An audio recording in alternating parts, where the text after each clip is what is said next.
నవయుగ వైతాళికులు ఒకే చోట తారసపడటం చాలా అరుదైన సంఘటన.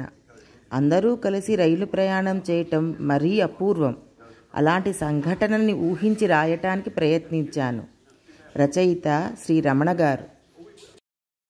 ఆ కవుల పట్ల నాకున్న గౌరవ భావాలే దీనికి ప్రేరణ. పాఠకులు, శ్రోతలు దీనిని సహృదయంతో స్వీకరించ ప్రార్థన. ఇది రమణ గారు స్వయంగా రాసిన మాటలు. రైలు బయలుదేరింది. రైలు పెట్టె నవయుగ వైతాళికులతో కిటకిటలాడుతూ ఉన్నది. విశ్వనాథ, కాటూరి, పింగళి, దేవులపల్లి, శ్రీశ్రీ, పిలక, ముక్కపాటి, శివశంకర శాస్త్రి, జనసూత్రం వీరందరితో రైలు బోగి కళకళలాడిపోతోంది. రైలు మెల్లమెల్లగా వేగం అందుకుంటుంది. ఆంధ్ర సరస్వతి పల్లకీలో ఊరేగుతున్నది. రైలు ఊగుతూ సాగుతూ ఉంది. తెలుగు పలుకులు ఊయలలూగుతున్నట్టు ఉంది. రైలు వేగం అందుకుంది. విజ్ఞాన సర్వస్వ పుటలు రెపరెపలాడుతున్నట్టయింది. కిటికీ పక్క సీట్లో దుడుకు మీసాలు, ఎర్రటి రూపం, దిట్టమైన అంచున్న ఖద్దరు పంచె, సిల్కు లాల్చీతో కాటూరివారు కూర్చుని ఉన్నారు. పక్కనే వెడల్పు మూతి ఉన్న సీసాలో చుట్టబెట్టిన పొగాకు కాడలు, సరిజోడుగా అగ్గిపెట్టి, సన్నగా పొడుగ్గా సనాతనంగా తాళపత్ర గ్రంథంలా ఉన్న విశ్వనాథం వారు ఎదుటి సీట్లో కూర్చుని కాటూరి వారిని శ్రద్ధగా గమనిస్తున్నారు. ఆయన పొగాకు కాడ తీసి వయనంగా పాయ చీల్చి చుట్టే పనిలో త్రికరణ శుద్ధిగా లీనమైపోయారు. మీకు పాయలు తీయటమే వచ్చు, మా బాపిబావకి జడ వెయ్యటం కూడా వచ్చు కొంటెగా అని. రావోయి సిన్నవాడా మవాడా ఆడినూరి సిన్నవాడా, రావోయి సిన్నవాడా అంటూ పాట పాడటం ఆరంభించారు. పిలుపు పాట వింటూనే బాపిరాజుగారు అవతల వింగులో నుంచి వచ్చారు. కలహంస కదిలి వచ్చినట్టు. ఇంతకీ నిర్వాహకులు సరసులేనా? ఒక శాలువా ముక్కైనా కప్పుతారంటారా? జనాతికంగా అన్నారు విశ్వనాథ. ఏమో, దండల వరకు శ్రీపాద హామీ పడ్డాడు కదా. వెళ్తోంది కాకినాడ కనుక లంక పొగాకు పుష్కలం. ఇహ మిగతావంటారా? మన ప్రాప్తం వారిదయ. చుట్టపగల్లో నుంచి కాటూరివారు వదిలిన మాటలవి. నొసలు కదిలించారు పింగళి లక్ష్మీకాంతం గారు. త్రాసు ముల్లులా నొసటనున్న గీరునామం కదిలించి కొంచెం ఆవేశ ధోరణిలో, అయినా మనం వెళుతున్నది మంగపతి గారింట్లో పెళ్లికి. వీరమ్మ పెళ్లిలోనే వారిగాడి వడకసోకని ఈ పెళ్లి వంకన వారందరి నెత్తిన ఈ సాహితీ సమితి యావత్తూ దిగిపోయి సర్వసభ్య సమావేశం పూర్తి చేసుకోవాలని కదా బయలుదేరా. ఊరికే పెట్టే అమ్మా, నీ మొగుడు బంతిన పెట్టమన్నట్టు ఇంకా శాలువాలు సన్మానాలు కూడానా అన్నారు పింగళి. నిర్వాహకులు సరసులేనా అన్నాను. దానికి అంత కంఠశోష ఎలా అన్నారు విశ్వనాథ. పింగళివారు ఇచ్చిన జవాబు తనకేనని గ్రహించి, కాకినాడ వారి ఔదార్యాన్ని శంకించనక్కరలేదు. ప్రతిభకి వారెప్పుడూ పట్టం కడతారు. నేను ఎన్నడూ అక్కడ నుండి శాలువా లేకుండా రాలేదు. అప్పర్ బర్త్ మించి దేవులపల్లి వారి గళం పలికింది. కిందనే ఉన్న కాటూరి వైపు చుట్ట కోసం చేయి చాపుతూ అన్నారాయన. ప్రతిభ మాట ఎలా ఉన్నా ప్రాంతీయాభిమానం ఒకటి అఘోరిస్తుంది కదా. విశ్వనాథవారి విసురు. గంభీర వాతావరణం ఆవరించింది. రైలు పెట్టెలో పరిస్థితి గ్రహించిన పిలకా గణపతి శాస్త్రి గారు ఉన్నట్టుండి ఒక్కసారి కళ్ళు పెద్దవి చేసి బోలెడు ఆశ్చర్యం నటిస్తూ, ఆహా, ఏమి బిస, ఏమి బిస!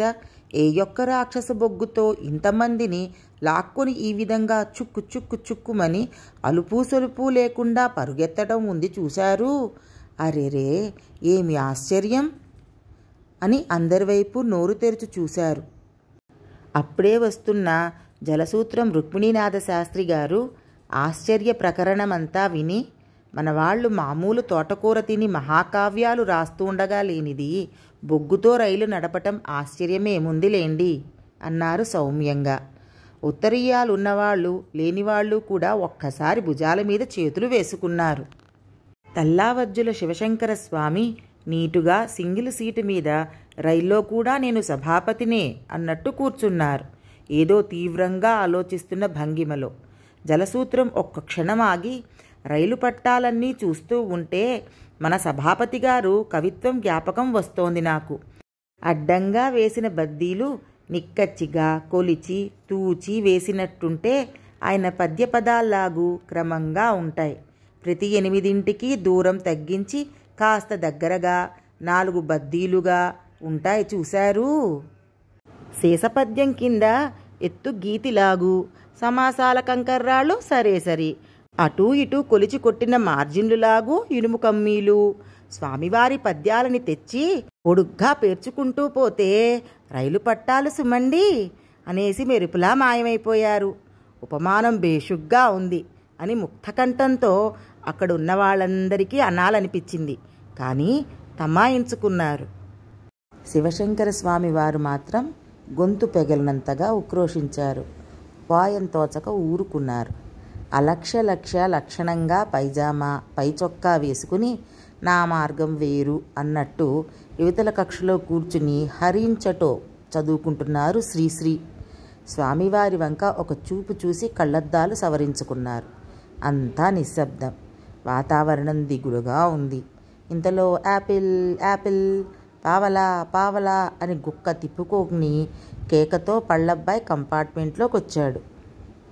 ఆ సమయంలో పళ్ళబ్బాయే పెద్ద ఆసరా అయ్యాడు అందరికీ. భావకవిత్వం బ్రేక్ త్రూ అయినట్టు. కొంటే బాగుంటుంది అన్నాడు పింగళి. తింటే ఇంకా బాగుంటుంది అన్నారు కాటూరి. జంట కవిత్వం బానే ఉంది, అయితే నేనే కొనవలసిందేనా అంటూ ఎంపిక చేసి 10 పళ్ళు బేరం చేశారు విశ్వనాథ. మిగిలితే మాత్రం నాకొకటి ఇవ్వండి అన్నారు గణపతి శాస్త్రి. విశ్వనాథం వారు తలొక్కటి పెంచి తన నోటికొకటి తగిలించుకున్నారు. పక్క క్యూలో నుంచి శ్రీశ్రీ బుసకొట్టిన శబ్దం చేసి యాపిల్ బూర్జ్వా వ్యవస్థకు ప్రతీక అన్నారు. అయితే తమరు జామపళ్ళు తప్ప తినరా ఏమిటి? ఏపంటే వానరం. మేము యాపిల్ని హన్మత్ప్రసాదంగా తింటూ ఉంటాం. విశ్వనాథ యాపిల్ నములుతూ అన్నారు. మరోసారి హోంకరించి చటోలోకి వెళ్ళిపోయారు శ్రీశ్రీ. ఉన్నట్టుండి కమ్మని అత్తరు వాసన గుప్పున తగిలి అందరూ ముక్కుపుటాలెగరేసి పైకి చూశారు. అప్పర్ బర్త్ మీద కూర్చున్న కృష్ణశాస్త్రి గారు అత్తరులో దూది తడిపి పైనంగా టికెట్టుకి రాస్తున్నారు, ఎంకిపాట హం చేస్తూ. ఇది గమనించిన విశ్వనాథన్ నవ్వ ఆపుకుని, అన్నట్టు మన టికెట్ ఎక్కడా అన్నారు. రుక్మిణీనాథన్ దగ్గర ఉంటాయి అన్నారు కాటూరి వారు చాలా నిర్లక్ష్యంగా చొట్ట నోటితో. ఉంటాయి అని ఊహించడం కాదు, ఉన్నవా అది ముఖ్యం. అదుగో రంకుమొగడల్లే టికెట్ల వాడు రానే వస్తున్నాడు. ఇంతలో టీటీఈ టికెట్ సార్ టికెట్ అంటూ వచ్చాడు. మాటల్లోనే వచ్చారు. 1000 ఏళ్ళు మా రుక్మిణీనాథన్ దగ్గర ఉన్నాయి. ఆయనెక్కడా? ఇప్పటిదాకా ఇక్కడే ఉన్నాడండి, ఇప్పుడే వస్తాడు. శివశంకర స్వామికి ఇంకా కోపం తగ్గలేదు. అప్పర్ బర్త్ మీద కూర్చున్న కృష్ణశాస్త్రి గారిని, మీరు దిగండి, టికెట్ ప్లీజ్ అన్నారు టీటీఈ. దిగిరాను దిగిరాను దివి నుంచి భువికి దింపివేతురుగాక నాకేటి వెరపు అన్నారు కృష్ణశాస్త్రి గారు గంభీరంగా. ఏమీ అర్థం కాని టికెట్ల వాడు, తమరెవరు, తమరెక్కడికి వెళ్ళాలి అన్నాడు టికెట్ల కోసం చేయి చాపి. నా నివాసము మధుర గంధర్వలోక మధుర సుషుమా సుధాగాన మంజువాటి ఎనొక వియోగ గీతిక అనగా విని కాలము వ్యర్థపుచ్చ నిచ్చగించక టికెట్లనందుకొనుచు ఆ కవి ఈ టీటీఈ ఇట్లనియే. Ticket please. కృష్ణశాస్త్రి గారు చాహల్తో లాల్చీ జేబులో చెయ్యి పెట్టి గుమగుమలాడుతున్న 2 టికెట్లు అందించారు. టీటీఈ ముక్కులు ఎగరేసి ఆయన వంక అదోలా చూసి, ఈ 2వ టికెట్ ఎవరిది అన్నాడు. నా ఊర్వశిది. వేరీషి. ఎదలోపలి ఎదలో నెమ్మదిలో జీవిత రహస్య మార్గం ముల్లలో. కిందనున్న కురువెళ్ళ వెంకట్రావు గారు గురుగారి హఠం చూసి కంగారు పడుతున్నారు. దిగిరండి అంటే దిగిరాను అంటున్నారు. ఆయనకంతా అయోమయంగా ఉంది. సంధ్యవసాన సమయమున నీప పాదప సాఖికాగ్ర పత్రకుటిలముల లోపల వసించు ఇరుల గుసగుసల్వానిలో నిప్పుడు నప్పుడు. టీటీఈ అయోమయంలో పడి, అయ్యా ఏమిటి వారనేది అని కురుమెళ్లను అడిగారు. అదియో అపూర్వ మధుర రక్తి స్ఫురించుగాని అర్ధమ్ముగాని భావగీతికమ్ములవి అని కురివెళ్ళవారు సమర్థించి చెప్పారు. రెండో టికెట్టు నా కోసం తీసుకున్నారని కూడా నచ్చజెప్పారు. పోయిట్రీ వదిలేసి లెక్క సరి పెట్టుకున్నాడు టీటీఈ. కాదు కాదు, ఇతనికి కాదు, ఇది నా ఊర్వశికే. నిదురలో స్వప్నాల కదలికే బరువైన కలులెల్ల కనులిచ్చు కాల్చు నా గతి ఏమి అని దేవులపల్లి వాదిస్తే, అయ్యా మధ్యలో దింపేస్తే నా గతి ఏమిటో ఆలోచించండి ప్రాధేయపూర్వకంగా వారించారు వెంకట్రావు గారు. టికెట్ల వాడిదంతా గమనించి దేవులపల్లి వంక జాలిగా చూసి ఊరుకున్నాడు. విశ్వనాథకి చెయ్యి చాపి, టికెట్ సార్. లేదు. లేదా? ఇందాకెక్కడో ఉందన్నారు. అవును అంటాను. అలా నన్నయ్యకు లేదు, తిక్కనకు లేదు. వాళ్ళ సంగతి సర్లేండి, ముందర మీ సంగతి చెప్పండి. పైగా మీరెవరో పెద్ద మనిషిలా ఉన్నారు. విశ్వనాథ గారు వాని వంక విసవిసా చూసి, నన్నెరుగరో తెలుగునాట మీరు, విశ్వనాథ కులాంబోధి విధుని, బహు విచిత్ర చిత్రధ్వని, బహు విచిత్తి మన్మహాకృతి ప్రణీత సత్యనారాయణ కవి అని కంఠమెత్తి పాడారు. గంపన మమోఘం అని వ్యాఖ్యానించారెవరో. బహుశా కాటూరి వారే కావచ్చు. పక్కనే నిలబడండి అన్నట్టు సైగ చేసి టీటీఈ కాటూరి వారిని సమీపించారు. కాటూరి వారు మౌనంగా పింగళి వారిని చూపించారు. ఇదేం పద్ధతిగా లేదు. ఎంత జంట కబులమైనా జవాబు కలిసే చెప్పాలా ఏమిటి? ఈ క్లిష్ట సమయంలో నా మీద భారం మోపకండి. మీరే చెప్పండి ఆ సంజాయిషి ఏదో. అనటం తప్ప కాటూరి వారి జవాబు లేదు.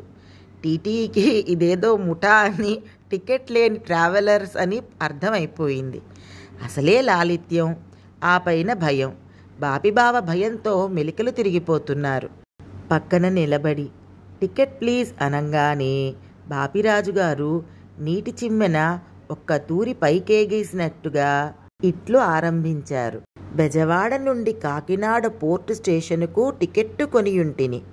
నేను రూపాయి అణము ఇవ్వగా టికెట్టుయును 3.5 తిరిగి ఇచ్చినాడు. అతడు ఇచ్చిన టికెట్టు 2 అంగుళములు మున్వీసపు పొడవు, అంగుళము పైన 6 వీసముల వెడల్పు, 2 నోళ్ల మందమును, 1/2 తులము బరువు కలిగి ఉండెను. దానిపై 7 అంకెయు, దాని ముందు 2 సున్నాయున్నవి. మొదటి అంకె 5, తదుపరి 4 ఉన్నది. తెలుపు పసుపు కల్నేత వర్ణములలో కుడియంచు పైభాగమున నల్లని చార కలిగియుండెను.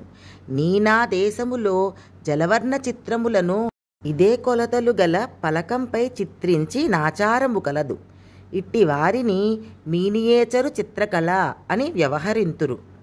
మహాప్రభో నన్ను వదిలేయండి అని గావుకేక పెట్టి టీటీఈ నిష్క్రమించాడు. నీ శైలికి గొప్ప శక్తి ఉన్నది అని విశ్వనాథ బాపిబావను అభినందించారు. రేపు సాహితీ సమితి సమావేశంలో మన సభ్యులకు రైళ్లల్లో, బస్సుల్లో, లాంచీలలో, రేవు పడవళ్లలో టికెట్లు కొనే అగత్యం ఉండరాదనే తీర్మానం ఏకగ్రీవంగా ఆమోదింపజేసి వాటి నకళ్ళు తీసి సర్కారు వారికి పంపిస్తాను. సభాపతి హోదాలో హుకుం జారీ చేశారు శివశంకరస్వామి. రేపటి సంగతి సరే, ఇప్పటి మాట ఏమిటి? అసలు ఇంతకీ మన రుక్మిణీనాథం ఏమైనట్టు? టీటీఈ వచ్చే స్టేషన్లో దిగిపోవాలని నిష్కర్షగా చెప్పేశాడు. అంతా గందరగోళంగా ఉంది. కవులలో కలకలం. కర్మఫలము అట్లున్నప్పుడు ఒక యూరి కరణము మరొక యూరి కాపు కాక తప్పదు. మనము రుక్మిణీనాథుని నమ్మితిమి. మనిషిని మనిషి నమ్మును, లేనిచో మానుని నమ్మునా? నమ్మడు. నమ్మకమనగానేమి? నమ్మకము వేరు, విశ్వాసము వేరు. సమాజమనగా మనుషుల గుంపు. ఇందు కొందరు అంజనీపుత్రులు, మరికొందరు ఆషాఢభూతులు. అతడు నమ్మిన బంటు ఈతడు కాదు. అది మనకు తొలుత తెలియనా? తెలియనూ తెలియదు. ఇది ఒక చమత్కారం. చస్తూ ఉంటే సంధ్య మంత్రమని నడుమ మీ మధ్యాక్కరలా అని పింగళి వారించారు. ఈ సందడిని చీల్చుకుంటూ ఒక కంచుకంఠం వినిపించింది. పతితులార భ్రష్టులార దగా పడిన తమ్ములార ఏడవకండేడవకండి, వచ్చేసాయ్ వచ్చేసాయ్ జగన్నాథ జగన్నాథ జగన్నాథ రథచక్రాలు వచ్చేసాయ్ విచ్చేసాయ్ అని శ్రీశ్రీ కంఠం రైలు పెట్టె మార్మోగిపోయింది. అంతా బిక్కుబిక్కుమంటూ నిశ్శబ్దంగా చూస్తున్నారు. ఏమిటయ్యా, మా టికెట్లు కానీ నీ జేబులో ఉన్నాయా? అంతగా భరోసా ఇస్తున్నావు అని సూటిగా అడిగారు విశ్వనాథ. ఇతరేతర కారణాల వల్ల నేనేమీ చెప్పదలుచుకోలేదు ముక్తసరిగా అన్నారు శ్రీశ్రీ. టీటీఈ మాత్రం గేటు వైపు జారుకున్న గణపతి శాస్త్రి గారిని నిలదీశాడు. టికెట్ల కోసం చేయి చాపగానే టికెట్లవాడి అరచేయి సాగదీసి నవ్వబోతూ, అరెరే వండర్ఫుల్, ఇది చెయ్యి కాదు అయ్యా, నమ్మాలి. నేను తిరిగి వచ్చేటప్పటికీ మీరు ఇక్కడ ఉండరు. ఆ రేఖ మహత్యం అలాంటిది. గణపతి శాస్త్రి గారి జ్యోతిష్య లౌక్యానికి టీటీఈ పడిపోయాడు. కొంచెం సిగ్గుపడి చెయ్యి వినయంగా అందించాడు. శాస్త్రిగారు ఏకదాటిగా ఉన్నవి లేనివి చెప్పి టీటీఈ గండం తప్పుకున్నారు. శ్రీశ్రీ వంతు వచ్చింది. టికెట్టు లేదు, పైగా అందరికీ భరోసా ఇవ్వడం కూడాను. ఇదంతా గమనించి ఎవరు మీరు అని అడిగాడు టీటీవాడు. భూతాన్ని, యజ్ఞోపవీతాన్ని, విప్లవ గీతాన్ని నేను. కవిత్వంలో దేనికి, తెలుగులో చెప్పరాదటయ్యా అన్నారెవరో. నేను శ్రీశ్రీని, ఈ శతాబ్దం నాది కావచ్చు, కానీ ఈ రైలు శ్రీ సర్కారు వారిది అన్నాడు టీటీఈ. మొన్నటిదాకా తెలుగు సాహిత్యం నన్ను నడిపింది, ఇప్పుడు దాన్ని నేను నడుపుతున్నాను. కానీ ఈ రైల్ని ఇండియన్ రైల్వేస్ వారు నడుపుతున్నారు. అవును నిజం, అవును సుమా, నీవన్నది నిజం నిజం అనేసి శ్రీశ్రీ సీటు మీద కూర్చుని నిట్టూర్చి మళ్ళీ హరీచటోలోకి వెళ్ళిపోయాడు. తనంతట తానే ఎదుటిపడి, నేనేమో sorry, I am mister Narasimhasastri Mokkapati of Mogalturu, author of barrister Parvateesam the great అని టీటీఈకి గట్టిగా షేక్ హ్యాండ్ ఇచ్చి పరిచయం చేసుకున్నారు. తరివాణి అన్నం, ఆవకాయ, మంచినీళ్ల మరచెంబు, పండి కింద గుంటాయని మామిడి తాండ్రా జంతికలు తెచ్చుకున్నా. But ticket forgotten. టికెట్లవాడు ఉదాసీనంగా విని రైలు ఆగే స్టేషన్ కోసం ఎదురు చూస్తున్నాడు ఓ నిర్ణయానికి వచ్చేసి. కొందరు వినయం ప్రదర్శిస్తూ నిలబడ్డారు, కొందరు కానున్నది కానక మానునా అని కూర్చున్నారు. కాటూరు వారు చుట్టలు కాల్చటం మానలేదు. చుట్ట పారేవయ్యా, బొత్తిగా లౌక్యం లేదు అని గుసగుసగా వినిపిస్తున్నాయి. కృష్ణశాస్త్రి గారి అత్తరు పరిమళం తగ్గలేదు. ఉరిమెళ్లవారు స్థిమితపడ్డారు. సభాపతి ఈ విధంగానైనా రుక్మిణీనాథునికి శాస్తి జరుగుతుందని లోలోపల తృప్తి పడుతూ ఉండగా రైలు ఆగింది. శ్రీశ్రీ చేత రుక్కాయను పిలువబడే రుక్మిణీనాథం రొప్పుతూ రోస్తూ రావడం కనిపించింది. అందరికీ జ్యోతి దర్శనమైనంత సంతోషమయ్యింది. కొంప ముంచావు కదయ్యా అన్నారంత ముక్తకంఠంతో. ముంచేవాడినే అయితే అసలు రాకపోదును కదా అన్నాడు ఆయన. ఇంతకీ టిక్కెట్లెక్కడా? నోట మాట రావడం లేదు, కాస్త స్థిమితపడనీయండయ్యా. జలసూత్రం వెనకాల తరుముకు వస్తున్నట్లు ఎర్రరంగు సేలం పట్టు పంచె పెనునిండుగా ఉత్తరీయం కప్పుకొని ఒక నిండైన విగ్రహం కదలి వస్తోంది. ఆయన చేతిలో వెండి చెంబు, అందులో దర్భతో కట్టిన కూర్చ. మధ్య మధ్య మనిషి తగిలినప్పుడల్లా ఆగి ఆ చెంబులో నుంచి కూర్చోదకం నెత్తిన జల్లుకుని ముందుకు సాగుతున్న కాలుతున్న ప్లాట్ఫారం మీద కాళ్ళకి చెప్పులు కూడా లేవేమో, మరీ వేగంగా నడుస్తున్నారు. ఏమోయ్ సఖుడా, కుశలమా అన్నారాయన. తమరా మహాశయ అన్నారంతా. ఆయన రాయప్రోలు సుబ్బారావు గారు, ఆమలిన శృంగార చక్రవర్తి. కాళ్లకు జోళ్లు తగిలించుకోకూడదు అన్నారు కాటూరు వారు. ఏ దేశమేగినా ఎందుకాలిడినా అన్నారాయన గాంభీర్యంగా. ఈ జీవుని వేదన ఈ జీవిదే అని ప్రకాశంగా నిట్టూర్చారు విశ్వనాథ. జలసూత్రం వారి ఏ దేశమేగినా ఎందుకాలిడినా అన్నారాయన గాంభీర్యంగా.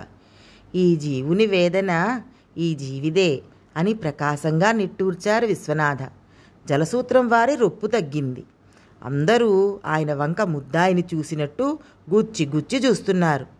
ఆమలిన శృంగారం శృంగారం అంటూ ఈయన ఆడవాళ్ల పెట్టెలో ఎక్కి కూర్చున్నారు. నేను పెట్టె తిరిగి తిరిగి చచ్చి చెడి వెతికి తెచ్చాను అన్నారు జరు కోపంగా. ఆమలిన శృంగారానికి ఆడవాళ్ళ పెట్టెదేనికి? అప్పర్ బర్త్ నుండి కృష్ణశాస్త్రి గారి ప్రశ్న. స్త్రీ లేక శృంగారం ఉండదు కదా.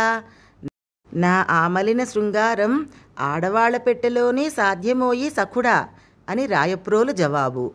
పైగా క్షణక్షణం నెత్తిన నీళ్లు జల్లుకోవటం, మీద పడ్డాయని కో ప్యాసింజర్లతో ఘర్షణలు. సర్ది చెప్పి తీసుకువచ్చేటప్పటికీ నా తల ప్రాణం తోకకు వచ్చింది. మరో పులి మీద పుట్ర ఆడవాళ్ల పెట్టెలో గుడిపాటి వెంకటచలం నన్ను ముట్టుకున్నాడు, నేను స్నానం చెయ్యాలి అంటూ వీరు తింటున్నారు. ఘాటుగా నిట్టూర్చారు. జలసూత్రం. సర్లే, టికెట్లు ఇవ్వండి. నా దగ్గర అన్నీ లేవు, కొన్నే ఉన్నాయి. అదేమిటయ్యా, అన్నీ నీ దగ్గరేగా ఉంటా. నిజమే, అది వేరే కథ. గుడిపాటి వెంకటచలం మొదట్లోనే మనతో చీలిపోయి ఇంకో ఆడవాళ్ల బోగీలో ఎక్కాడు కదా. ఆ బోగీలో నిలబడి 5-6 స్టేషన్ల దాకా ఉమెన్ స్లిప్ మీద ఉపన్యాసం ఇచ్చాడు. ఆ తర్వాత అడిగారు ఎవరో ఆత్రంగా. తరువాత ఏదో స్టేషన్లో 5-6 మంది స్త్రీ ప్యాసింజర్లతో దిగిపోయాడు. ఇప్పుడు నా దగ్గర టికెట్లలో 5 షార్ట్ అని కథ ముగించాడు రుక్మిణీనాథం. మరీ ఆశ్చర్యం. పైగా 5-6 గురినా? అమ్మో అని ఆశ్చర్యంలో మునిగిపోయారు పిలకా గణపతి శాస్త్రి గారు. రాయప్రోలు వారు అందరి మీద కూర్చోదకం జల్లారు. కూత వేసి రైలు బయలుదేరింది వైతాళికులతో. ఇదండి శ్రీ రమణ గారు రాసిన రైలు బండిలో వైతాళికుల కథ. చదువుతున్నంతసేపు మరొక ప్రపంచంలో ఉన్నట్టు అనిపించింది. హాస్యం కలిపి రాశారు కానీ వైతాళికులలో ఆ పసితనం, అమాయకత్వం చాలా స్పష్టంగా కనిపించింది. ఇంగ్లీష్లో ఒక సామెత గుర్తుకొచ్చిందండి, ఇంటలెక్చువల్స్ ఆర్ నాట్ సోషలైట్స్. ఈ కథ విన్నాక నాకు అదే నిజం అనిపించింది. ఇంత మంచి కథ ఊహించి చక్కగా రాసినందుకు రమణ గారికి చాలా చాలా హృదయపూర్వక కృతజ్ఞతలు.